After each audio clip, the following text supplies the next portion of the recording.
et la famille Soul Stories. On a une histoire d'amour à vous faire fondre le cœur aujourd'hui. On s'y met?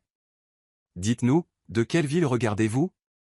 L'averse de début d'été venait de passer, laissant Maple Street étincelante sous la lumière de fin de journée.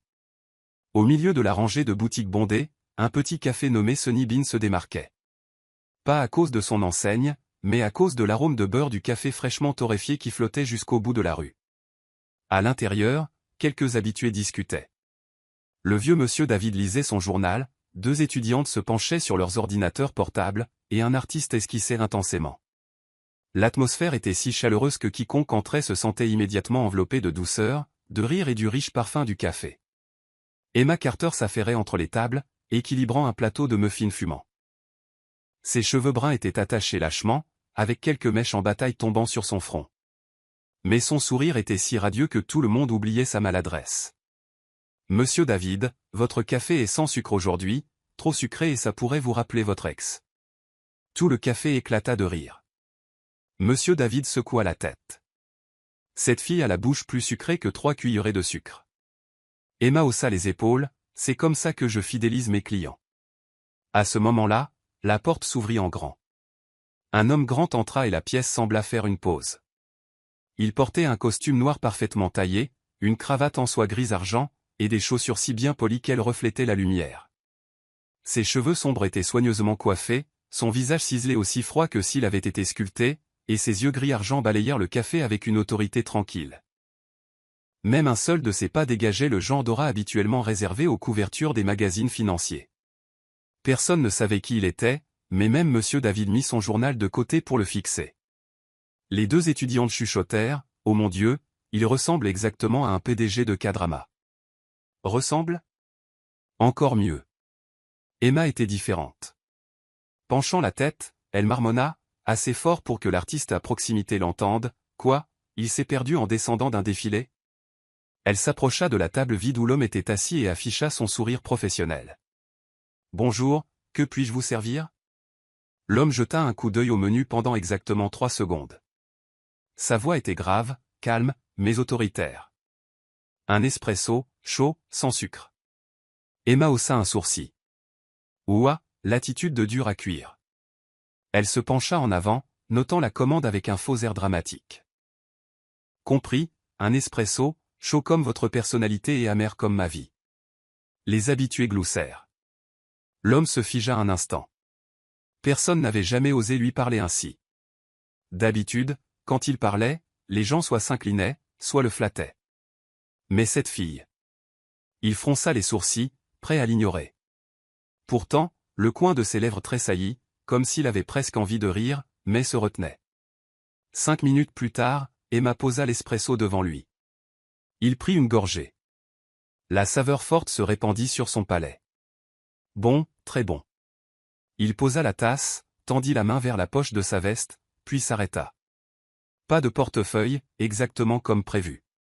Adrian Blackwood, le jeune PDG de Blackwood International, l'un des plus grands groupes hôteliers au monde, avait laissé son portefeuille dans la voiture. Un petit test. Il voulait voir comment le personnel réagirait lorsqu'un client apparemment riche oubliait son portefeuille. Peur, panique ou lèche-botte. 10 minutes plus tard, il leva les yeux et annonça calmement, « Il semble que j'ai oublié mon portefeuille. » Le café bourdonna. Un homme habillé comme un magnate de l'entreprise oubliant son portefeuille? Ça n'avait pas de sens. Emma planta ses mains sur ses hanches, le fixant. Son cerveau s'emballa. S'il s'agissait d'un habitué, elle l'aurait simplement laissé payer plus tard. Mais cet homme tiré à 4 épingles et bien soigné qui prétendait avoir oublié son portefeuille? C'était de l'or pur pour la taquiner. Elle soupira de façon théâtrale. Ouah, c'est rare, mais ne vous inquiétez pas. Nous avons une politique très humaine ici. Quiconque oublie son portefeuille fait la plonge pour payer. Le café éclata de rire. Monsieur David frappa même sur la table. Bonne idée. Adrian se figea. Un milliardaire à qui l'on dit de faire la plonge? Normalement, un seul de ces froncements de sourcils ferait que les cadres s'excuseraient à s'en défaire les dents. Pourtant, cette petite fille avait le culot d'exiger qu'il astique des assiettes. Moi, faire la plonge, répéta-t-il, sa voix s'abaissant encore. Exactement. Emma acquiesça fermement. Mais d'accord, vu ce costume, je doute que vous ayez jamais tenu une assiette de votre vie. Je vais baisser la barre. Essuyer les tables fera l'affaire. Considérez ça comme une expérience de carrière. Plus de rires éclatèrent. Un étudiant siffla, et l'artiste lui offrit même un chiffon. Emma se pencha sur sa main, les yeux plissés de façon espiègle. Détendez-vous, je ne déduirai pas votre salaire. Au contraire, les gens pourraient faire la queue juste pour que vous essuyiez leur table. Adrian l'étudia. Les yeux bruns d'Emma ne montraient aucune peur, seulement de la malice, pétillant comme si elle le mettait au défi. Oserez-vous? Il aurait dû être en colère. Il aurait dû se lever et partir, faisant taire la pièce. Mais au lieu de cela, pour la première fois depuis des années, quelque chose dans sa poitrine s'agita, manquant de peu d'éclater de rire. Il serra les lèvres et s'éclaircit la gorge. Je me souviendrai de cette politique. Emma rayonna. Bien. Mais la prochaine fois, apportez votre portefeuille, Monsieur Froid. Elle se détourna pour continuer à travailler, laissant Adrian assis, immobile. L'espresso fumait toujours, mais la chaleur dans sa poitrine ne venait pas du café, mais du sourire radieux de la fille qui venait de le défier. Lorsqu'il partit enfin, Adrian monta dans la voiture de luxe qui l'attendait dehors. Son assistant ouvrit la portière, perplexe de voir son patron sourire légèrement. Une vision que presque personne dans l'entreprise n'avait jamais vue. Adrian jeta un coup d'œil au rétroviseur. La petite enseigne de Sunny Bean s'estompa au loin, mais ces mots résonnaient toujours dans son esprit. Oubliez votre portefeuille, faites la plonge pour payer. Et pour la première fois, Adrian Blackwood, l'homme connu pour être froid et intouchable, se demanda qui diable il venait de rencontrer. Le lendemain soir, Emma troqua son tablier de café contre l'uniforme impeccable d'une serveuse d'hôtel. Une chemise blanche soignée, un gilet noir simple, ses cheveux épinglés fermement. Le quart de nuit au Royal Blackwood Hotel était toujours mouvementé. Des invités fortunés assistaient à des banquets, le personnel filait d'un côté à l'autre comme des abeilles dans une ruche. Équilibrant un plateau de verre, Emma se murmura, « Les pourboires ici valent au moins 3 fois ce que je gagne au café. » Allez, Emma, un seul quart et tu peux couvrir la facture d'électricité ce mois-ci. Elle se faufila entre les tables, plaça un verre de vin dans la main d'un invité et se tourna rapidement pour partir. Et puis, l'air changea. Les conversations se turent. Les têtes se tournèrent vers la grande entrée. Un homme en costume noir entra. Son expression était glaciale, ses pas autoritaires. La rangée de réceptionnistes et de gérants s'inclina dans une unanimité quasi militaire. Emma manqua de faire tomber son plateau quand elle vit Adrian entrer dans le grand hall. Les lustres de cristal se reflétaient sur son costume, ajoutant à son aura imposante. Les autres employés s'inclinèrent profondément, mais le cœur d'Emma battait pour une raison totalement différente. Oh mon Dieu, le type au portefeuille oublié d'hier est en fait le PDG de Blackwood? Le souvenir la frappa instantanément, le pointant du doigt, le taquinant, oubliez votre portefeuille, faites la plonge pour payer. Le sang lui monta au visage. Et s'il se souvenait? Et s'il se mettait en colère et la virait? Elle avait en gros dit à son patron, le PDG lui-même, de nettoyer les tables. Emma se força à se tenir droite, déglutissant difficilement, mais ses yeux ne pouvaient s'empêcher de jeter des coups d'œil dans sa direction. Le visage d'Adrian restait impassible, son expression froide, comme s'il ne l'avait jamais vu auparavant. Emma expira, à moitié soulagée, à moitié agacée. Peut-être qu'il a vraiment oublié. Très bien, mais pour moi, vous serez toujours M. Froid qui oublie son portefeuille. Adrian passa devant la ligne de personnel, son regard balayant la pièce. Comme toujours, son expression était illisible, mais pour une fraction de seconde fugace, lorsque ses yeux se posèrent sur Emma, ses pupilles s'élargirent. La fille du café d'hier. Elle se tenait raidement, le visage pâle, mais ses yeux gardaient toujours cette lueur de malice. Pour des raisons qu'il ne pouvait expliquer, cela fit tressaillir le coin de sa bouche vers le haut. Continuez votre travail. Sa voix grave résonna alors qu'il s'avançait dans le hall. Emma manqua d'éclater de rire. Sérieux, ce type mérite un Oscar. Il a oublié son portefeuille hier, et aujourd'hui il agit comme si on ne s'était jamais rencontrés. Ça me va, Monsieur Froid. Elle se détourna, marmonnant à voix basse. Bienvenue, M. Froid qui oublie son portefeuille, dans votre propre hôtel. Tout au long du banquet, Emma pensa qu'elle éviterait Adrian, mais la vie, bien sûr, n'était pas si simple. Alors qu'elle portait un plateau de champagne près des tables, Adrian était engagé dans une conversation profonde avec les actionnaires. Du coin de l'œil, il l'aperçut, et bien que ses lèvres continuent de discuter d'affaires, son regard argenté suivit sa petite silhouette alors qu'elle naviguait dans la foule avec des mouvements rapides et gracieux. Emma le sentit instantanément, comme un projecteur qui lui brûlait le dos. Elle fixa le plateau du regard et murmura, « Fixez-moi autant que vous voulez, mais ne croyez pas que j'ai oublié votre petit incident de portefeuille, M. PDG. » Elle leva les yeux au ciel de façon dramatique, redressa le dos et accéléra son rythme, le laissant la regarder partir. À mi-chemin de la soirée, Emma se glissa dans le couloir pour prendre l'air et se refaire une coiffure. La porte vitrée grinça, des pas résonnèrent derrière elle, et avant qu'elle ne puisse se retourner, une voix grave parla. « Vous travaillez ici ?» Emma se retourna. Adrian se tenait là, les mains dans les poches, sa grande silhouette baignée dans la lueur dorée du lustre. Clignant rapidement des yeux, elle se força à afficher un sourire narquois. « Oh, monsieur Froid. Pardon, monsieur PDG. Vous vous souvenez encore de moi? Je pensais que vous étiez plutôt étourdi. » Adrian haussa un sourcil. N'importe qui d'autre aurait été terrifié, mais elle? Elle faisait passer ça pour une blague, et étrangement, il trouvait cela amusant. Hier était une situation spéciale. Emma croisa les bras, penchant la tête. Spéciale au point d'oublier votre portefeuille. Pendant le plus bref des instants, ses yeux vacillèrent, et à cet instant, Emma réalisa que le PDG Froid avait l'air embarrassé. La pensée la fit éclater de rire. Détendez-vous, je ne vous poursuis pas pour la facture. Personne ne va faire la plonge au PDG. Adrian eut l'air de vouloir répondre, mais un gérant se précipita, le rappelant aux invités. Il jeta un dernier regard prolongé à Emma, puis un petit hochement de tête. Alors que sa silhouette disparaissait à travers la porte, Emma gloussa pour elle-même, secouant la tête. Monsieur Froid qui oublie son portefeuille, vraiment unique en son genre. Son quart se terminait vers minuit. Épuisée mais souriante, Emma se remémora la réaction figée d'Adrian à ses taquineries d'hier. À partir de maintenant, elle garderait son propre surnom privé pour son nouveau patron. M. Froid qui oublie son portefeuille. Ce qu'Emma ne savait pas, c'est que dans la suite exécutive du dernier étage, Adrian Blackwood se tenait à la fenêtre, contemplant les lumières de la ville. Et dans son esprit, une seule image persistait.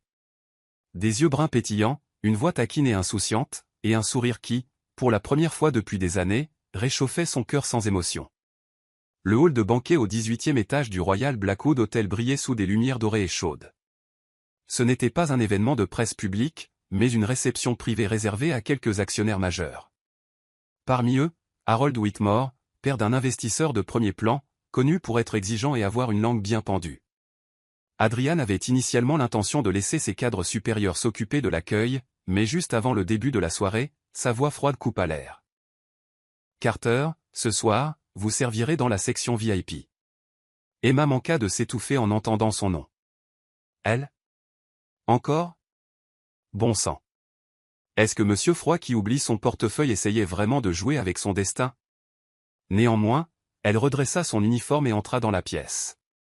Eh bien, si je dois mourir, mieux vaut mourir dans un hôtel 5 étoiles que dans un café. L'atmosphère à l'intérieur était lourde de tension. Les actionnaires parlaient par phrases courtes et calculées, comme si chaque mot pesait son poids en or. Emma se faufila à travers la mer de costumes bien taillés, équilibrant un plateau de verre à vin, forçant son visage à une calme assurance. Et puis, l'étincelle frappa la mèche.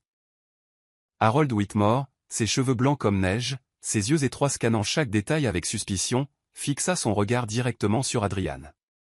Blackwood, vous affirmez toujours que votre groupe se targue d'être abordable et humain, mais votre personnel, il a l'air désordonné et non professionnel. La pièce devint silencieuse. Certains actionnaires échangèrent des regards, attendant clairement de voir Adrian embarrassé. Adrian resta impassible, bien que ses yeux gris-argent s'assombrissent légèrement. Il était sur le point de répondre, quand, à la grande surprise de tous, Emma prit la parole. Posant un verre de vin devant Monsieur Whitmore, elle sourit poliment, sa voix calme et mûre. « Monsieur, si je puis me permettre, j'aimerais dire un mot. » La pièce s'agita, une serveuse osant interrompre, mais Emma continua, imperturbable.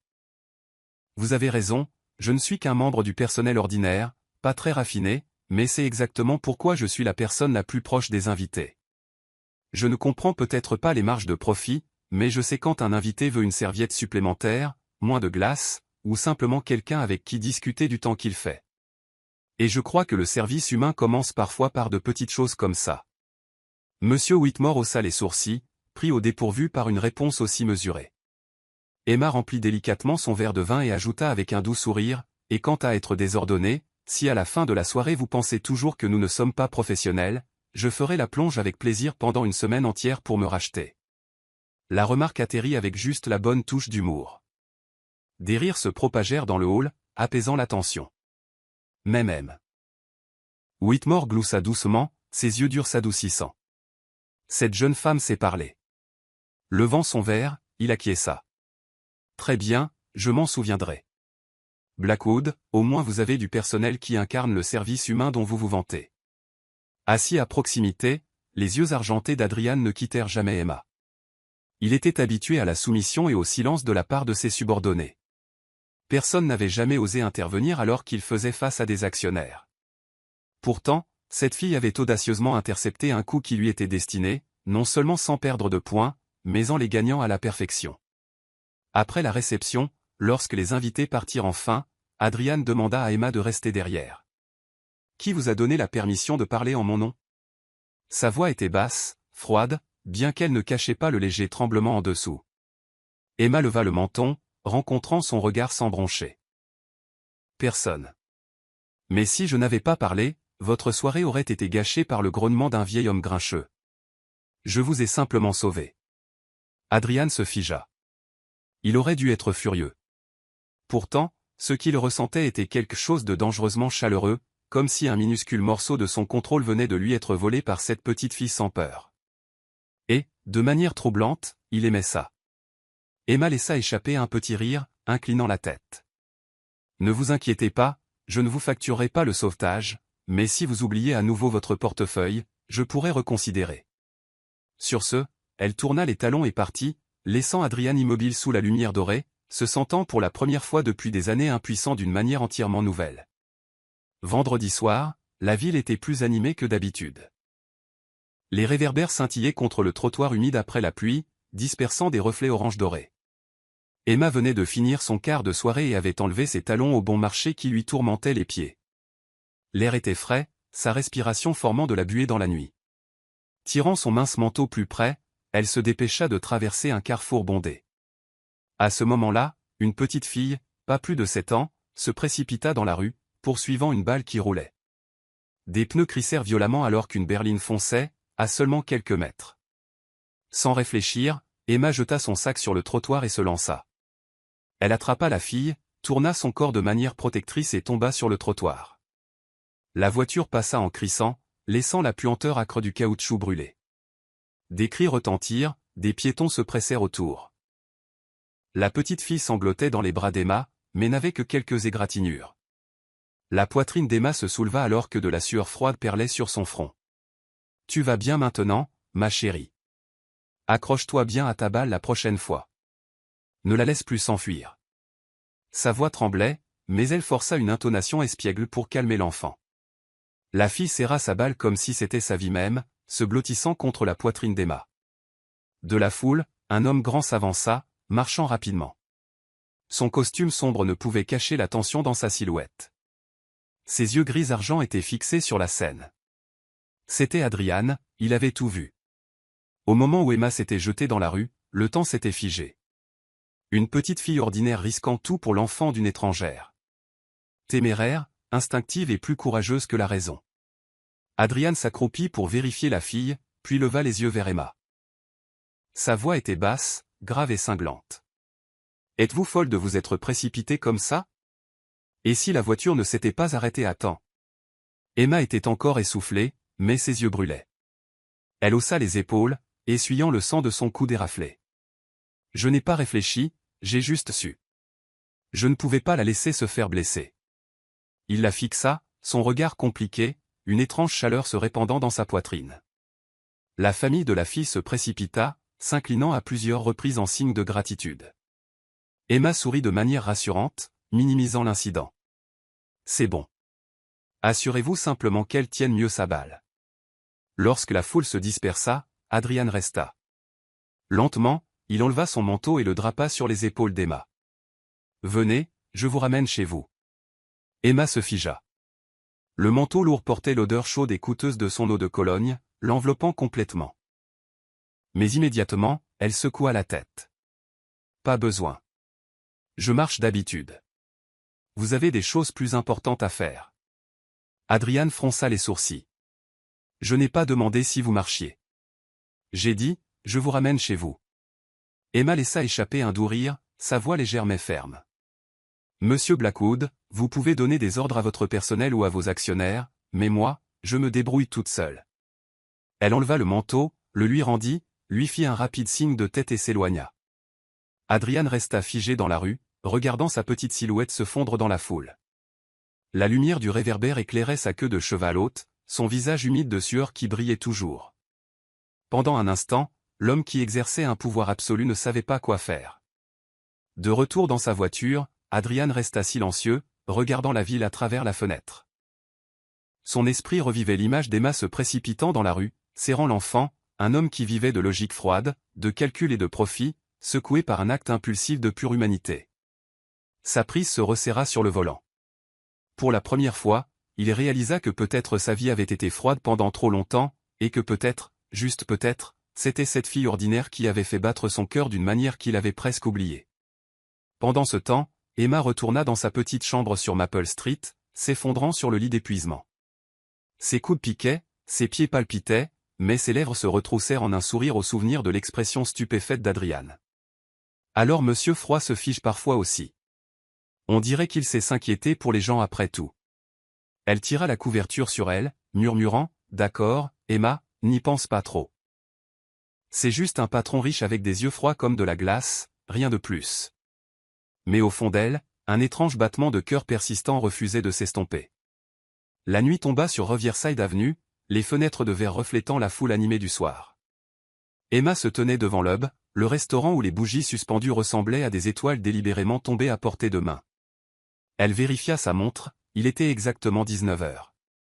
Le texte était arrivé 2 heures plus tôt, « J'aimerais vous inviter à dîner, pour vous remercier », suivi d'une adresse. Court, direct, le style d'un homme qui n'avait jamais eu besoin de beaucoup de mots pour obtenir ce qu'il voulait. La porte s'ouvrit, et un serveur la mena devant des rangées d'argenterie et de cristal scintillant.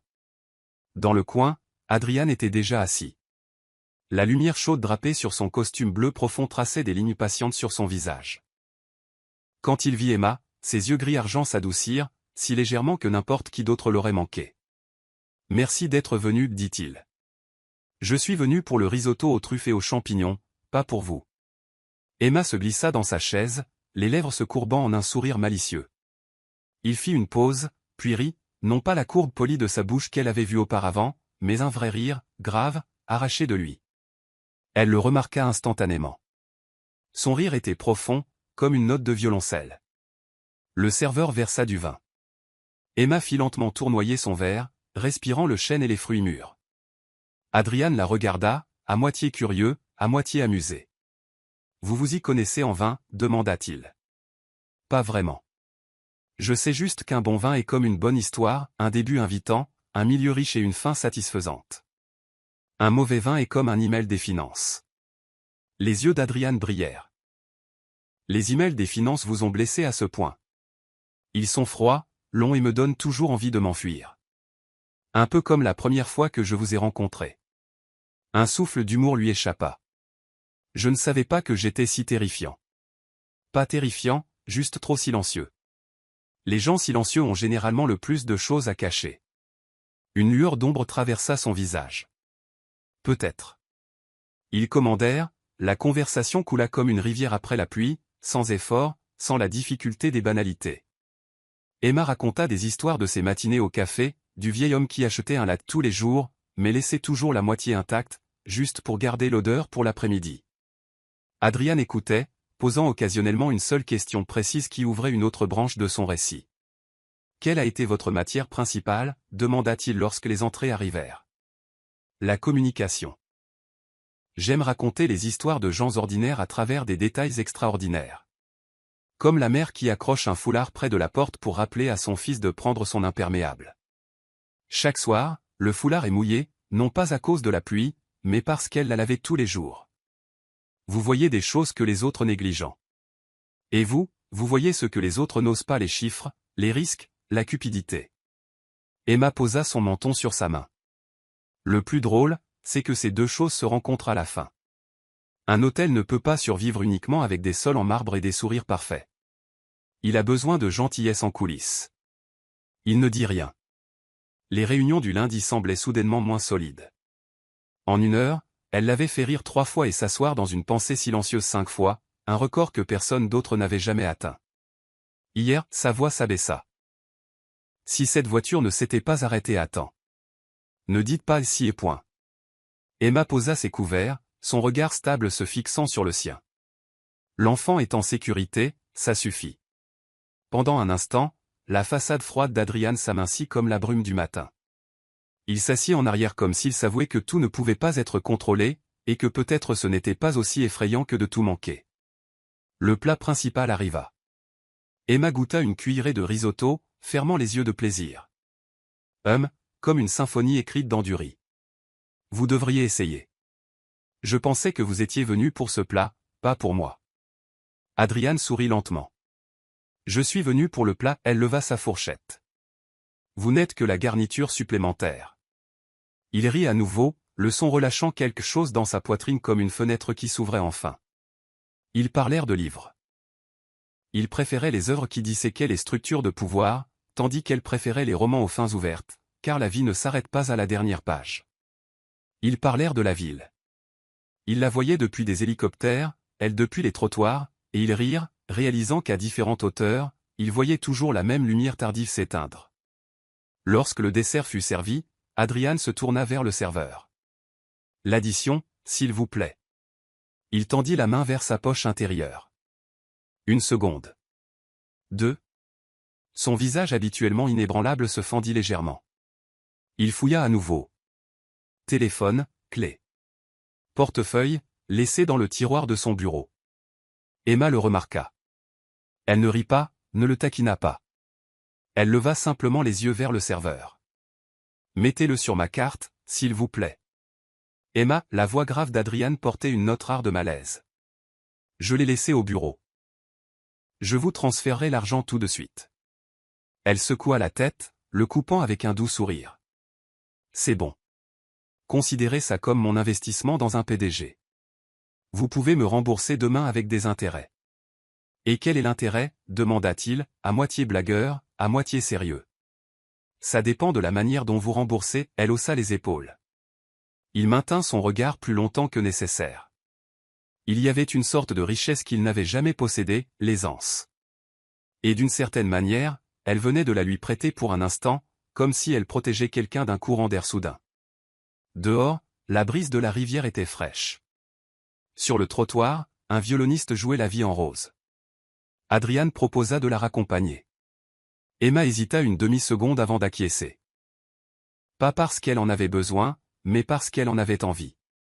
La voiture glissa doucement, la ville défilant comme un film au ralenti. Il garda les yeux sur la route, puis dit doucement, « Personne n'a jamais investi en moi de cette manière. Personne ne m'a jamais laissé voir qu'il oubliait son portefeuille de cette façon. » Quitte à quitte, sa voix était douce. Ils s'arrêtèrent sur Maple Street. Les lumières du café étaient éteintes, son enseigne faible dans l'obscurité. Emma ouvrit la portière de la voiture. « Merci pour le dîner et pour l'écoute. Pas en tant que PDG, mais en tant qu'homme. » Il pencha la tête. « Je ne suis pas sûr de savoir comment être juste un homme. Vous apprendrez. Commencez par vous souvenir de votre portefeuille demain. » Elle sourit, ses yeux se courbant. La porte se ferma. Adrian la regarda traverser le porche, son ombre s'allongeant sous le réverbère. Dans sa poitrine, quelque chose s'agita, à la fois étranger et familier, étrange par sa fragilité, familier par le temps qu'il avait attendu pour être vu au-delà des rapports. Son téléphone vibra, un SMS d'Emma. Voici mon compte pour le principal plus les intérêts. Taux d'intérêt, un sourire par jour. Ah. Adrian gloussa dans l'obscurité de l'habitacle. Il répondit, je paierai à temps. Puis il s'arrêta, effaça, et réécrivit, plutôt que prévu. Cette nuit-là, pour la première fois depuis des années, il éteignit son mode ne pas déranger, posa son téléphone face vers le bas et se pencha en arrière. Le sentiment d'être pris en charge, même pour un seul dîner, ne le rendait pas plus petit. Il le rapprochait d'une version de lui-même qu'il avait oubliée, quelqu'un qui pouvait être doux, désarmé. Sur Maple Street, Emma détacha ses cheveux bruns, les vagues tombant sur ses épaules. Elle ouvrit sa fenêtre pour laisser entrer la brise de la nuit, souriant au SMS qu'elle venait de recevoir. Plus tôt que prévu. Étrangement, cela sonnait comme une promesse de bien plus que de l'argent. Dehors, les violons s'attardaient encore.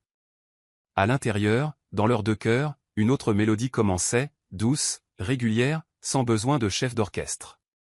Lundi matin, le coin du personnel derrière le hall principal du Royal Blackwood bourdonnait plus fort que d'habitude. La machine à espresso sifflait, les portes des casiers claquaient, et, de manière la plus indigne d'un service 5 étoiles, les murmures écumaient et moussaient comme du lait à la vapeur. Emma arriva 10 minutes en avance, enfila son uniforme et attacha soigneusement ses cheveux. Au moment où elle entra dans la salle de repos, elle sentit les yeux se coller à elle comme des post-it, curieux, jugeurs, avec une trace d'envie. Dans le coin, un groupe de réceptionnistes se penchait sur l'écran d'un téléphone. Dessus, une courte vidéo tremblante du récent dîner des actionnaires. Emma parlant à Harold Whitmore, la pièce riant doucement, et, plus important encore, le rare signe de tête approbateur de Whitmore. Qui est-elle? Nouvelle employée, travaille au bar le soir. Non, c'est la serveuse du café qui a été transférée pour ce soir. J'ai entendu dire qu'elle a même dîné avec le PDG hier soir. Une gorge s'éclaircit, suivie d'un verdict qui sonnait comme la conclusion d'un jury. Le PDG a son œil sur la serveuse. Et juste comme ça, les rumeurs prirent des ailes. Mia, l'amie d'Emma de l'équipe du bar, lui glissa un americano et chuchota, ignore-les. Ces gens vivent de ragots comme les poissons vivent dans l'eau. Emma prit une gorgée et sourit faiblement. Alors je me considérais comme une bonne nageuse. Mais tous les mots ne passèrent pas aussi facilement. Plus tard, pendant qu'Emma vérifiait le stock de vin, 2 membres du personnel du banquet passèrent, parlant juste assez fort pour qu'elle les entende. C'est fou. Certains d'entre nous travaillent ici depuis 1 an et ne se font jamais remarquer. Elle arrive et bam, une attention spéciale. Oui, eh bien, certaines personnes savent comment attirer l'attention mieux que d'autres. Mia remarqua le léger coup de blanc sur le visage d'Emma et essaya de l'attirer. Mais Emma posa la bouteille, se tourna calmement et parla. Sa voix n'était pas forte, mais claire. Si attirer l'attention signifie faire rire le patron à un dîner rempli de gens qui font la moue, alors oui, je l'ai fait. Elle haussa les épaules, ses yeux bruns stables. Au moins, je l'ai fait sourire. Pouvez-vous en faire autant? Silence. Les 2 rirent maladroitement et s'éloignèrent en traînant des pieds. Mia la regarda bouche bée comme si elle venait de voir une attaque de karaté. Ça, c'était impeccable. Emma sourit, bien que son cœur ondulait toujours. Elle pouvait répondre, bien sûr. Mais l'écho d'une remarque méchante persistait encore. Les ragots avaient des jambes. Ils voyageaient plus vite que n'importe quel ascenseur de l'hôtel. À 10 heures du matin, les clients commencèrent à s'enregistrer tôt. Emma se déplaça vers le salon, servant du thé à un groupe d'Européens. Elle travaillait à son rythme habituel, stable, sans précipitation, polie, mais jamais servile. De l'autre côté du bureau de la conciergerie, Adrian marchait avec le directeur des opérations. Il entrait rarement dans les couloirs du personnel à 7 heures, mais aujourd'hui, il inspectait la logistique après l'événement. Et il entendit. Dans un hôtel, les murs n'ont peut-être pas d'oreilles, mais les planchers de bois se souviennent. Le long des couloirs de service, dans les ascenseurs de service, à l'extérieur de la salle de repos, les mots sur Emma flottaient, la favorite du PDG sait comment parler monte trop vite et celui qu'il détestait le plus, des voix dégoulinant de sous-entendus. Adrian s'arrêta près de l'exposition de fleurs fraîches, son regard gris-argent s'assombrissant. Il détestait qu'on joue avec les émotions. Et ce matin, des histoires bon marché avaient piqué exactement là où il ne permettait à personne d'aller. Il se rappela le trajet en voiture d'hier soir, le SMS, plutôt que prévu, une promesse légère, même s'il ne l'avait pas encore nommée. Mais une chose était claire, ce n'était pas une promesse de la laisser à la dérive dans une marée de mesquinerie.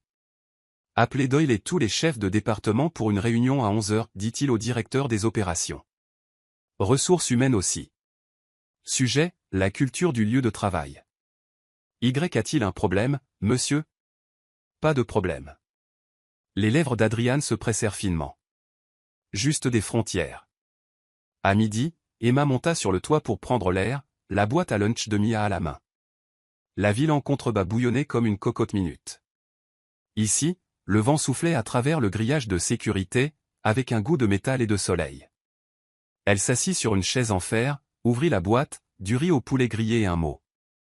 Mange ça, pas les ragots. Elle rit, avala une bouchée, puis soupira. Ce qui l'épuisait, ce n'était pas les moqueries, mais le choix entre le silence pour la paix et la défiance pour la vérité. Emma préférait la seconde, mais avoir raison ne signifiait pas que ce n'était pas fatigant. Le déjeuner est bon? La voix grave la surprit. Elle leva les yeux. Adrian se tenait à quelques pas. Les manches de sa chemise blanche retroussées, sa cravate desserrée, le vent tirant sur sa chemise.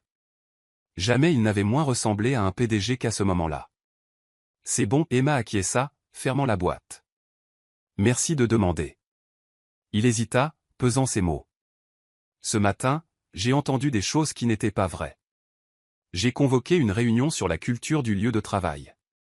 Ici, les gens sont jugés sur leur travail, pas sur les rumeurs. Emma rencontra ses yeux et y vit quelque chose de rare. De la culpabilité. Elle choisit un doux sourire. Je peux me défendre seule, mais merci d'avoir mis la barrière avant que quelqu'un ne tombe. Adrian acquiesça, son regard ne quittant jamais son visage.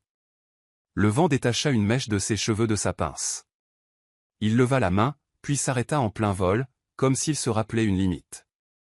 Elle la remit elle-même, en souriant. Tout va bien. Je ne laisserai pas le matin se répéter, dit-il doucement. Ce matin passera, Emma haussa les épaules. Les rumeurs sont comme du café dilué. Facile à siroter, mais personne ne peut survivre avec. Je préfère l'espresso. Le coin des lèvres d'Adrian tressaillit. Il sembla sur le point de dire plus. Des excuses, une promesse? Mais son téléphone sonna. La réunion de 11 heures. Il ne lui laissa qu'une seule phrase. Si quelqu'un vous dérange, dites-le-moi directement.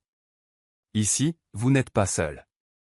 La porte du toit se referma derrière lui, ne laissant que le vent. Emma s'appuya contre la balustrade, souriant faiblement. Elle n'avait pas besoin d'être secourue, mais être vue et respectée dans un endroit plein d'yeux scrutateurs était une grâce suffisante. Bizarrement, cela la fit respirer plus facilement. Cet après-midi-là, dans le couloir de derrière, une autre rencontre. Les deux mêmes membres du personnel marmonnèrent au passage d'Emma. J'ai entendu dire qu'il y a une réunion sur la culture. Ça devait être quelqu'un qui a fait des histoires. De nos jours, il suffit de dire quelques jolis mots et on grimpe déjà. Emma posa son plateau, se tourna calmement, la voix aussi plate que si elle prenait une commande. Je ne grimpe pas, je travaille. Quand vous réussirez à réduire ma charge de travail de moitié, alors vous pourrez parler. Un rire éclata près du comptoir, cette fois sans se moquer. Mia frappa sur la table. Dans le mille? Par coïncidence ou non, Adrian venait de quitter la salle de réunion, debout dans le coin ombragé. Il avait tout entendu. Il ne sortit pas. Il n'en avait pas besoin. La réponse d'Emma était exactement la culture qu'il voulait, directe, propre, sans couteau caché dans des mots mielleux. Il tourna dans un autre couloir en composant le numéro des RH, révisant le code de conduite, ajoutant des clauses sur les rumeurs personnelles et le harcèlement psychologique, une formation pour tous les managers cette semaine. Et il fit une pause, puis ajouta clairement, commencez par l'équipe de Doyle. Et ce soir-là, Emma termina son quart et se dirigea vers Maple Street. Un SMS vibra avant qu'elle ne tourne le coin. Il y a du vent ce soir. Marchez en sécurité. Pas de nom, pas d'émoji. Mais elle savait, court comme un point à la fin d'une phrase, assez. Elle s'arrêta sous le réverbère en tapant, je vais bien. N'oubliez pas de sourire demain. Puis effaça. Écrivit plutôt, merci. À demain. Envoyé. Léger comme l'air. De l'autre côté de la ville, Adrian lut la phrase dans son bureau vide, la lueur adoucissant la lumière crue. Il se pencha en arrière, réalisant quelque chose d'une simplicité presque risible. Il pouvait signer 1000 contrats sans scier, mais aujourd'hui, une seule phrase d'elle. Au moins, j'ai fait sourire le patron. Cela lui donnait envie de lui devoir ce sourire. Chaque jour. Il ne pouvait pas la laisser seule, pas par honneur, pas par politique, mais parce que, pour la première fois, il voulait se tenir aux côtés de quelqu'un en dehors de son monde, quelqu'un qu'il n'avait pas besoin d'écraser pour continuer à avancer. Dehors, la nuit se fermait doucement. Les rumeurs se turent, et dans l'étendue tranquille entre deux extrémités de la ville, quelque chose de petit commença à prendre racine, un homme apprenant à sourire et une fille apprenant à croire que le sourire n'était pas pour la foule. Toujours en train de suivre l'histoire? Si cette histoire vous a trouvé en dehors de Soul Stories, nous vous invitons à rentrer à la maison, là où chaque histoire émouvante commence par la vérité, l'espoir et le cœur. L'invitation disait, Gala Aurora, bal de charité d'automne. Lieu, l'atrium de verre au sommet du Royal Blackwood, où toute la ville s'étendait en dessous comme une carte lumineuse. Emma se tenait devant le miroir dans une robe de soirée noire empruntée, longueur cheville, sans bretelles, le tissu fluide comme une promesse tacite. Elle avait refusé le styliste qu'Adrian avait envoyé, ainsi que la garde-robe de relations publiques scintillante. Au lieu de cela, elle avait emprunté une robe à Mia et s'était maquillée elle-même. Juste assez, mais suffisant. Des lèvres rouges prunes, un fin eyeliner. Sois toi-même, se rappela-t-elle elle. Personne d'autre ne peut porter ton aplomb. L'ascenseur s'ouvrit. L'atrium de verre scintillait comme une constellation. Des robes, des diamants, des rires plus élevés que la normale. De l'autre côté de la pièce, Adrian s'approcha dans un smoking noir. La lumière rebondissait sur les revers en satin, aiguisant le givre dans ses yeux argentés. Mais quand il vit Emma, ce givre fondit d'1 degré. « Vous êtes là, dit-il, sa voix basse, lente, comme si parler trop fermement pouvait la briser. « Je suis venu pour le buffet de fromage. » Les lèvres d'Emma se courbèrent. « Vous n'êtes que la toile de fond. » Il rit doucement, inclinant la tête. Un gérant qui passait se figea au son rare, puis se glissa dans la foule. Emma erra dans la mer de robes comme si elle se promenait dans une exposition de bijoux. Chaque pas était une histoire de lignée, de pouvoir et de réseau. Elle n'a pas bronché, observa-t-elle. Le sourire de cette femme n'atteint pas ses yeux. Cet homme a siroté du champagne comme s'il comptait des actions. Quelques yeux lorgnèrent sa robe, évaluant son manque de marque. Emma leva son verre, imperturbable. Être hors de propos ne fait mal que quand on essaie de le cacher. Emma Carter, c'est bien ça? Une voix de femme s'insinua, du velours doublé de couteaux. Je suis Vivian Sterling. L'ex d'Adrian. Le nom porta un frisson avant elle. Vivian portait une robe en cristal argenté, le décolleté plus bas que nécessaire, le sourire aussi tranchant qu'un diamant taillé. J'ai beaucoup entendu parler de vous, Vivian pencha la tête. Impressionnant, vraiment. Après nous, personne n'a retenu l'intérêt d'Adrian longtemps. Il est resté célibataire depuis mois. Compréhensible, bien sûr. Félicitations pour avoir été sa leçon de vie. Emma posa son verre sur un plateau qui passait et rencontra son regard. Les gens se croisent pour apprendre quelque chose, n'est-ce pas? Vivian cligna des yeux. Son sourire ne faiblit pas, mais ses yeux se décalèrent. Ils glissèrent des chaussures d'Emma à sa robe sans marque. Et vous pensez être, quoi exactement? Une amie, pour l'instant. Le ton d'Emma était calme. Et les amis ne se mesurent pas en carats. Vivian gloussa doucement, comme si elle applaudissait un tour de magie. Puis elle se pencha plus près, chuchotant. Faites attention. Dans des pièces comme celle-ci, la gentillesse est facilement écrasée sous des talons coûteux. C'est bon, Emma haussa les épaules. Je porte des chaussures douces. L'échange se termina alors que la foule se séparait comme de l'eau. Adrian s'approcha à un rythme régulier, ses mains se posant légèrement sur le dos d'Emma. Juste assez pour dire que je suis là. Il se tourna vers Vivian. Toujours aussi tranchante ce soir, Vivian. Juste assez pour ne pas s'ennuyer. Son sourire se recroquevilla comme de la fumée. Toujours seul, Adrian. Depuis notre rupture, personne n'a duré plus d'1 mois, n'est-ce pas? Les têtes se tournèrent. Des murmures se répandirent aussi vite qu'un parfum renversé. Emma sentit la poitrine d'Adrian se crisper légèrement. Il pouvait l'ignorer. C'est ce qu'il faisait d'habitude. Mais ce soir, Il fit face à la foule, sa voix posée, claire sans micro. Je ne suis pas seul. Sa main tira Emma plus près. C'est ma petite amie. L'air se figea comme si quelqu'un avait débranché l'orchestre. Les yeux étaient rivés sur eux. Les lèvres de Vivian se serrèrent, bien qu'elle souriait toujours. Le sourire de quelqu'un qui recule d'un pas pour planifier l'attaque de demain. Emma sentit les mots se répandre chaudement sur elle. Puis la marée de la clarté. Petite amie. Plus lourd que n'importe quel diamant qui scintillait autour d'eux. Elle leva les yeux. Adrian se pencha. Le baiser n'était pas dramatique, pas mis en scène. Il était tranquille. Une déclaration. Ses lèvres effleurèrent les siennes. Bref, doux, mais assez profond pour effacer les chuchotements. Assez long pour que sa main glisse de son dos à sa taille. Traçant une courbe qu'il ne s'était pas permis de tenir. Champagne, bois de cèdre et quelque chose d'innommé se mêlaient dans l'air. Un déclic d'obturateur. Puis un autre. Le PDG Blackwood a une petite amie. Qui est-elle? Elle a l'air familière. Les gros titres s'affichèrent dans les yeux de la foule. Adrian se retira le premier, non par hésitation, mais comme s'il demandait silencieusement, « Est-ce que ça va ?» Les yeux d'Emma répondirent. « Je vais bien, mais ne me prenez pas pour un bouclier. » Leur conversation sans mot dura 2 secondes. Vivian ajusta son collier, souriant poliment. « Félicitations. » Vraiment, Adrian. Elle lança un dernier regard fin comme une aiguille à Emma, puis se fondit dans la foule. La musique reprit.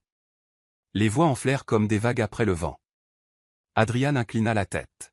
« Je suis désolé. » La rare excuse glissa proprement de ses lèvres. « Je ne voulais pas que vous vous sentiez utilisé. Je n'aime pas être la personne qui fait taire quelqu'un, dit Emma d'une voix égale. Mais je serai à vos côtés si c'est un choix, pas un réflexe. » Pendant un battement de cœur, sa bouche faillit se courber. C'est un choix. Alors ce soir? Emma expira, serrant son verre au lieu de sa main. Nous jouerons le rôle de petit ami et petite amie jusqu'à la fin. Demain, nous en parlerons comme des adultes. D'accord. Adrian acquiesça, solennel comme s'il signait un avenant. Sa main resta sur son dos, guidant, non pas pour s'approprier. Ils se déplacèrent à travers des groupes d'invités à l'affût des nouveaux ragots. Adrian parla avec le président du fonds pendant qu'Emma discutait avec sa femme d'un programme de bourse d'art pour les enfants. Elle ne feignit pas ses connaissances, elle posa juste les bonnes questions au bon moment. Quand un investisseur lâcha, vous travaillez à l'hôtel. Avant ça, dans un café? Emma sourit. Oui, et je fais toujours un cappuccino plus joli que la plupart de ceux servis ici. Des rires se répandirent, lissant le bord du préjugé. Sur la terrasse en verre, le vent de la nuit se déversa dans le gala. La ville en contrebas clignotait comme une carte d'étoiles inversée. Emma s'appuya contre la balustrade, inspirant profondément. Adrian se tenait à ses côtés, à la largeur d'une main, l'espace contenant à la fois respect et attraction. Tout à l'heure, dit-il, les yeux toujours fixés sur l'horizon. Je n'ai pas nié pour quelqu'un d'autre, vous le savez? Je m'en doutais. Emma pencha la tête. Mais les suppositions ne suffisent pas. Demain, vous le direz clairement. Ce soir? Elle sourit. Emmenez-moi prendre un dessert, quelque part avec moins de caméra. Il la regarda, le rire vacillant dans ses yeux. Considérez que c'est fait. Ils se retournèrent pour rentrer à l'intérieur. Un photographe visa son objectif. Adrian se déplaça subtilement, bloquant la moitié du visage d'Emma, la protégeant instinctivement. Le récit de la foule avait commencé. Le PDG Blackwood révèle sa petite amie, la mystérieuse femme du PDG. Mais à l'intérieur de leur propre histoire, plus petite et plus lente, une autre vérité se formait. Si tu la nommes, nomme-la correctement. Si tu lui tiens la main, tiens-la parce que tu le veux, pas parce que tu dois prouver quelque chose. À la fin de la nuit, alors qu'il quittait l'atrium, Emma s'arrêta au seuil de verre, lui faisant face. Adrian, oui, ce baiser, elle chercha ses mots, était beau, mais la meilleure partie, ce n'est pas que tout le monde l'ait vu. C'est que lorsque les portes se ferment, nous pouvons encore nous dire la vérité. Il acquiesça. Demain. Les portes de l'ascenseur se fermèrent, reflétant 2 silhouettes côte à côte, pas trop proches, plus si éloignées. En dessous, la ville scintillait toujours.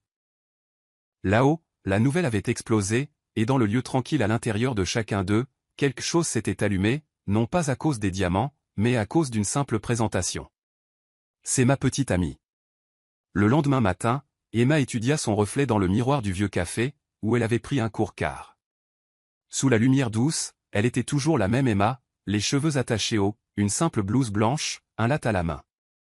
Mais le miroir trahissait ce qu'elle ne pouvait cacher, des yeux assombris par les pensées de la nuit précédente. Ce baiser. Les lèvres d'Adrian sur les siennes devant des centaines de personnes. Pendant un instant, le monde s'était arrêté, mais de retour dans sa petite chambre avec seulement le grincement d'un ventilateur de plafond, Emma réalisa que son tremblement ne venait pas seulement de l'émotion, mais du doute. Ce baiser, c'était un bouclier, un mouvement pour faire taire les moqueries d'une ex, pas pour elle, mais pour lui. Dans l'après-midi, Emma retourna au Royal Blackwood. L'hôtel bourdonna plus fort que d'habitude. Les tabloïds avaient déjà affiché des gros titres, le PDG de Blackwood révèle sa petite amie au gala Aurora.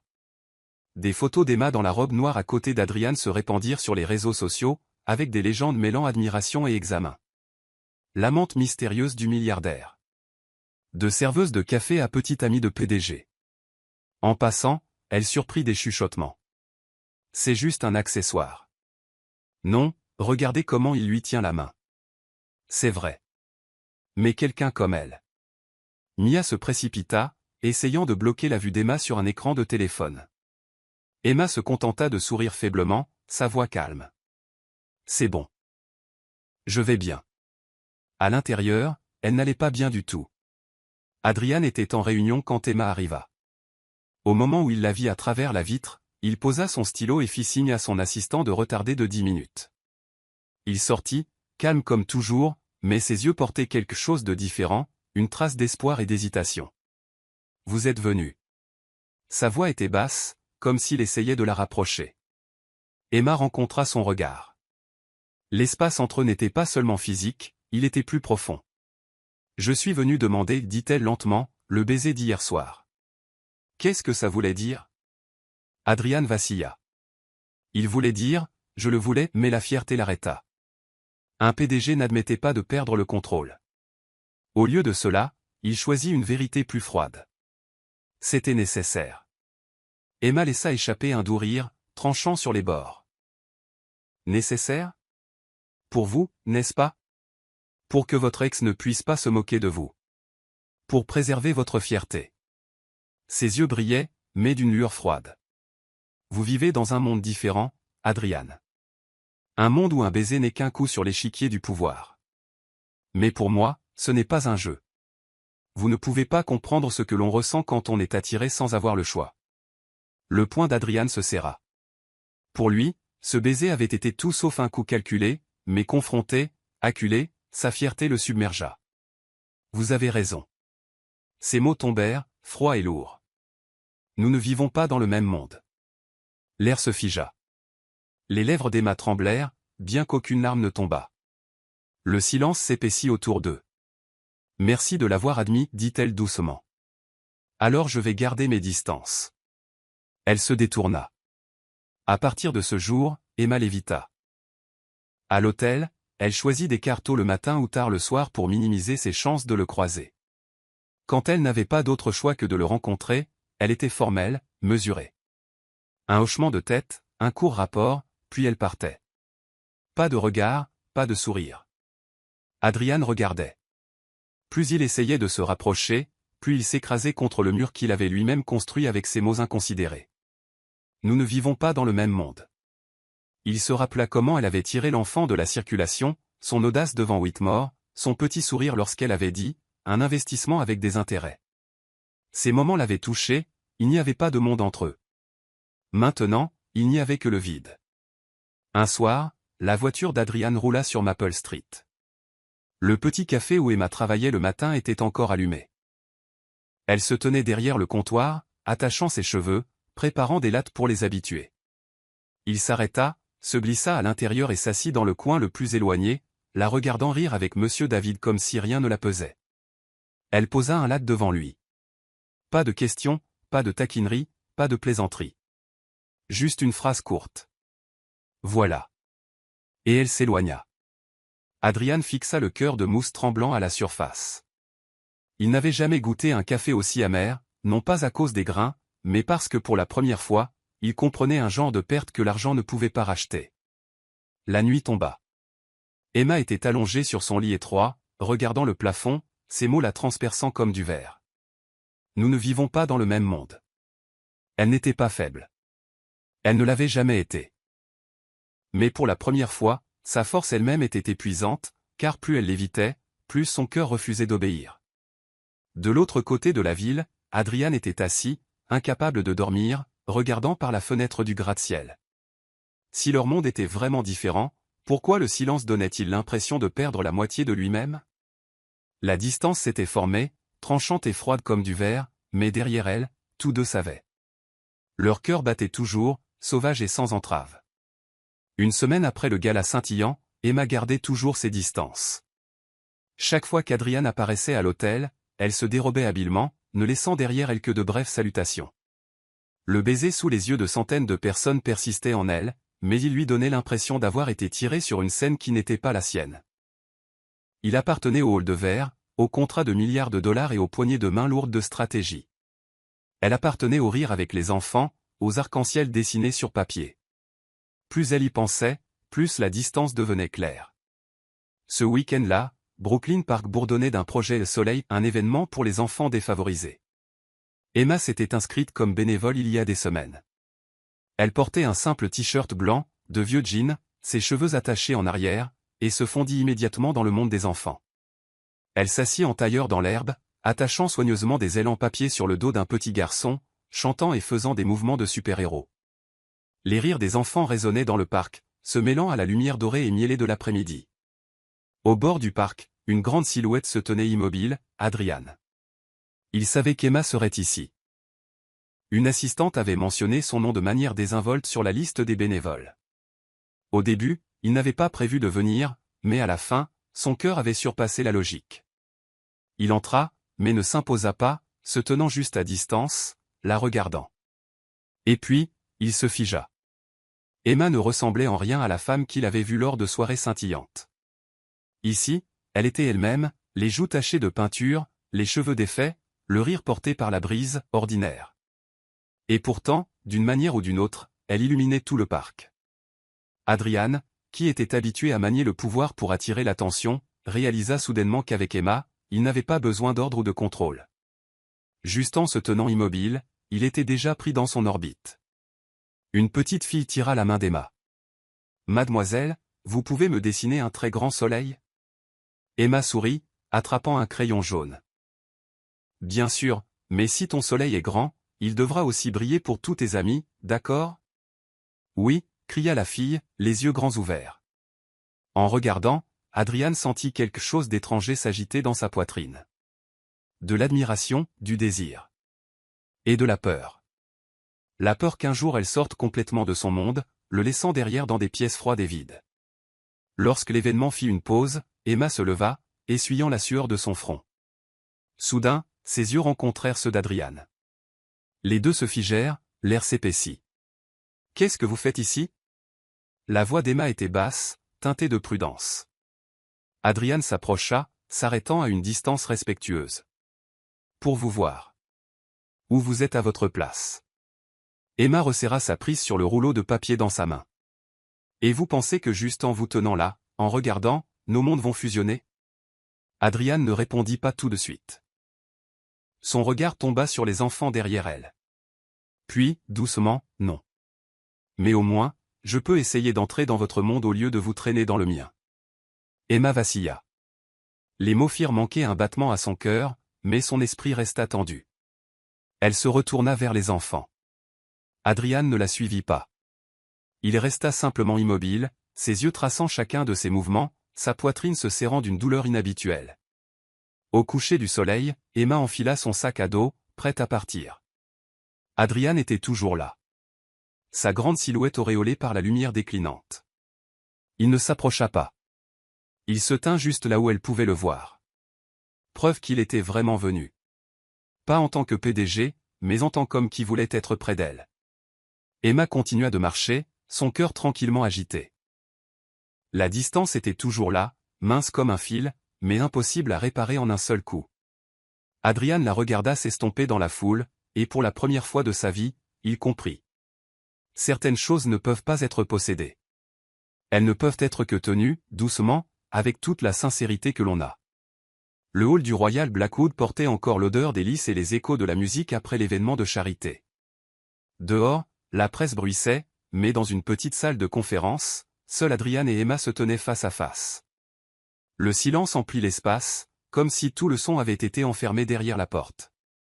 Emma croisa les bras, son regard stable, mais prudent. Adrian, l'homme qui ne sciait jamais, signant des contrats de milliards de dollars, serrait maintenant les poings jusqu'à ce que ses phalanges blanchissent. Il prit une profonde inspiration. Il y a quelque chose que je dois vous dire, même si ça vous fait me détester encore plus. Emma fronça les sourcils. Je vous écoute. Adrian s'avança, sa voix basse, dépouillée d'arrogance. Je n'ai jamais vraiment oublié mon portefeuille. C'était un test. Une expérience stupide que je pensais pouvoir contrôler.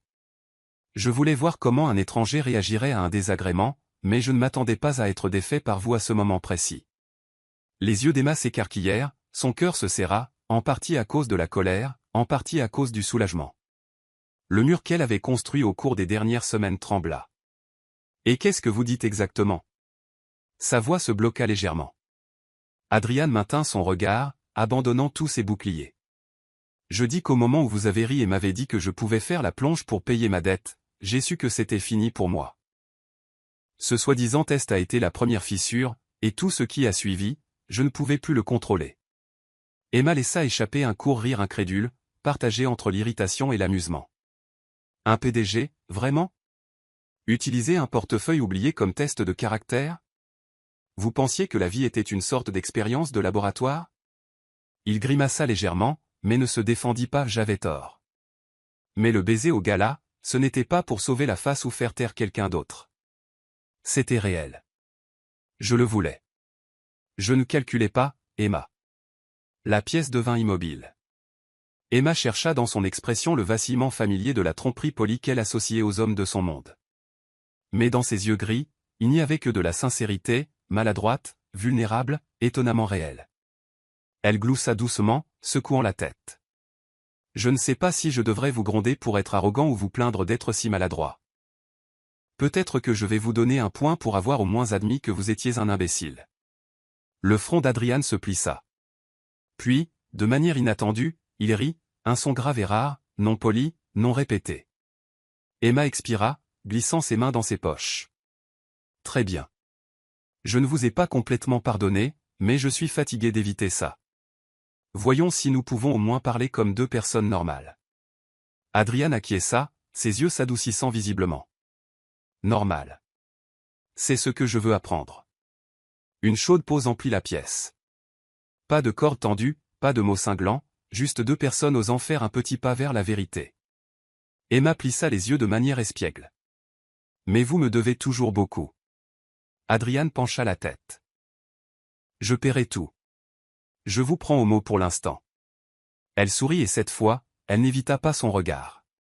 Quand Emma quitta la pièce, Adrian resta, laissant sa respiration se réguler. Il avait finalement avoué ce qu'il avait caché tout ce temps, de la manière la plus maladroite mais la plus honnête. Étrangement, cela lui enleva un poids. Et alors qu'Emma marchait dans le couloir lumineux, ses épaules se sentaient plus légères aussi. Oui, c'était un imbécile, mais au moins, c'était un imbécile qui apprenait à être honnête. Après tous les affrontements et les distances, une porte s'était enfin entr'ouverte entre eux, et la lumière commençait à filtrer. Samedi matin, Maple Street brillait d'un éclat doré comme si la lumière du soleil avait été versée comme du miel. Sonny Bean ouvrit tôt. La clochette sur la vieille porte en bois tinta sa note familière. M. David était déjà à sa place habituelle, grognant, moins de sucre ou je vais commencer à regretter mes vieilles flammes. Derrière le comptoir, Mia fit un clin d'œil à Emma. Belle journée aujourd'hui. Emma attacha les ficelles de son tablier. Elle avait traversé des jours comme des tempêtes, le bruit des médias qui montait et s'estompait, le travail qui retrouvait son rythme, le projet de charité qui prenait de l'ampleur. Au milieu de tout cela, un petit changement constant se démarquait. Adrian parlait maintenant le bon langage. Il envoyait de courts messages, pas des ordres, pas des décrets, de simples mots comme « As-tu assez dormi ?» ou « Il fait chaud aujourd'hui, prends de l'eau ». Ce langage simple et ordinaire, étrangement, ouvrait la voie à la paix. La clochette tinta à nouveau. Adrian entra. Il portait une chemise blanche, les manches soigneusement retroussées, pas de smoking, pas de suite, juste un homme entrant dans un café sur une petite rue. La pièce se calma un instant, puis reprit. Les gens étaient habitués à le voir assis près de la fenêtre, lire le journal pendant 15 minutes et partir tranquillement avec un sourire. Emma leva les yeux, leurs regards se rencontrant, doux comme une rivière d'automne. « Qu'est-ce que vous prendrez ?» demanda-t-elle, professionnelle avec une pointe de malice. « Un espresso, chaud, sans sucre ?» Il sourit. « Et si c'est possible, une minute seule. » Mia, prompte à comprendre, balança un panneau réservé sur la longue table près de la fenêtre. Monsieur David agita son journal. « Allez-y, je finirai la page des sports. » Emma posa l'espresso devant Adrian. La vapeur s'éleva, sombre et lisse, mais Adrian ne but pas. Au lieu de cela, il tendit la main vers sa poche et plaça un portefeuille en cuir, marron poli, familier, juste au centre de la table. Cette fois, dit-il lentement, les yeux fixés sur les siens, je n'ai pas oublié mon portefeuille. Le café se tut comme si quelqu'un avait appuyé sur pause. Adrian l'ouvrit. À l'intérieur, pas de carte en platine, pas de billets épais, seulement une petite boîte en ivoire. Il la souleva, l'ouvrit. Une bague en platine y reposait, un modeste diamant taillé en rond scintillant comme de la rosée prise dans la lumière du soleil. Emma n'avait jamais porté d'intérêt aux bijoux, mais à cet instant, quelque chose brillait plus fort. La façon dont il la regardait, directe, chaleureuse, sans verre entre eux. Adrian se leva, sans théâtralité, juste un demi-pas en arrière, un genou posé sur le sol en bois usé par les pas des clients. Emma Carter, dit-il, et pour la première fois, sa voix trembla. J'ai marché trop longtemps dans des pièces froides. Vous m'avez tiré vers la lumière. Vous m'avez appris à sourire à temps, à dire la vérité quand j'allais presque mentir, et à me tenir aux côtés de la personne que je respecte. Aujourd'hui, juste là où tout a commencé, je veux vous demander, voulez-vous partir avec moi, non pas dans mon monde ou le vôtre, mais dans le monde que nous construirons de nos propres mains. Mia couvrit sa bouche. Monsieur David frappa sa cuillère sur le verre comme un roulement de tambour. La lumière du soleil filtrait à travers les fenêtres, se répandant sur la table, la boîte à bagues et les yeux bruns d'Emma. Elle inspira. Une partie d'elle voulait rire. Une autre voulait pleurer. Tous les mois précipités, les affrontements, les malentendus, les pas qui s'éloignaient et se rapprochaient, s'effondraient dans ce moment. Vous êtes sûr, taquina-t-elle, les yeux larmoyants. Je parle trop, je ris trop fort et je traîne les gens pour faire du bénévolat à 6 heures du matin. Je suis sûr. Sa réponse vint rapidement, surprenant même lui-même. Et je sais faire la vaisselle. Emma rit à travers ses larmes. Elle tendit sa main. Oui. Des applaudissements éclatèrent comme les premiers feux d'artifice de la saison. Mia sauta et étreignit Emma avant de se précipiter vers le comptoir, criant « Champagne gratuit !» Attendez, pas de champagne ici. D'accord, cappuccino gratuit avec des cœurs. Monsieur David essuya ses yeux, les cachant en ajoutant une autre cuillerée de sucre. Adrian glissa la bague à son doigt, ni trop serré, ni trop lâche, juste comme il faut. Comme la façon dont ils avaient appris à se tenir l'un à côté de l'autre, non pas pour posséder, non pas pour lâcher. Il se leva. Ils s'embrassèrent dans le petit café, entourés du parfum des grains torréfiés et du bruit des rires. Dehors, la ville bourdonnait, mais dans cette pièce en bois, la chaleur avait été scellée. Ce soir-là, ils s'assirent sur les marches du café, les chaussures d'Emma effleurant celles d'Adrian. Ils n'avaient pas besoin de beaucoup de mots. Mia ouvrit des sodas, et ils trinquèrent avec des canettes à la place du champagne. Des messages de félicitations affluèrent sur le téléphone d'Emma. Des collègues, des amis, des maires du projet Soleil. Les journalistes flairaient des gros titres, mais la porte du café resta fermée aux caméras. C'était l'accord d'Adrian avec le propriétaire. Ce soir était privé. Avez-vous pensé à un nom pour la nouvelle fondation, demanda Adrian, sa voix légère. Que diriez-vous de Le Grain à rêve? Emma posa son menton dans sa main. D'un petit grain de café à un rêve assez grand. Ça rime un peu, mais c'est facile à retenir. J'aime ça. Le sourire d'Adrian atteignit ses yeux. La Fondation financera de nombreuses bibliothèques et des hôtels ruraux, des centres communautaires, des bourses d'art. Et j'ai quelqu'un en tête pour la diriger. Qui? Emma Carter, la force vive et dynamique qui traîne les PDG hors de leur lit pour livrer des livres au lever du soleil. Dites et vive une fois de plus et je demanderai une augmentation. Elle lui lança un faux regard, mais d'accord, marché conclu. Ils planifièrent comme des partenaires rédigeant un nouveau projet. Des budgets, des partenaires locaux et s'assurer que l'argent atteigne les bonnes mains. Quand Emma suggéra de placer une étagère prendre, lire, rendre dans le hall de l'hôtel, elle rit. Mettez-la près du bureau de la conciergerie. Espérons que les gens rendront les livres à temps. Ou comme certaines personnes, les rendront plus tôt que prévu. Adrian pencha la tête. Je paie déjà les intérêts quotidiennement, n'est-ce pas? Emma fit semblant de peser la chose. Condition de remboursement acceptable jusqu'à présent. Il la regarda comme si le monde venait de trouver un nouveau rythme. Le PDG dominant était toujours là. Décisif, précis. Mais à côté d'Emma, cette domination avait appris la douceur. Demander avant de lui tenir la main, se cacher des caméras au lieu de se pavaner, reculer pour qu'elle puisse avancer avec les enfants. Les gens les appelaient le PDG et Cendrillon.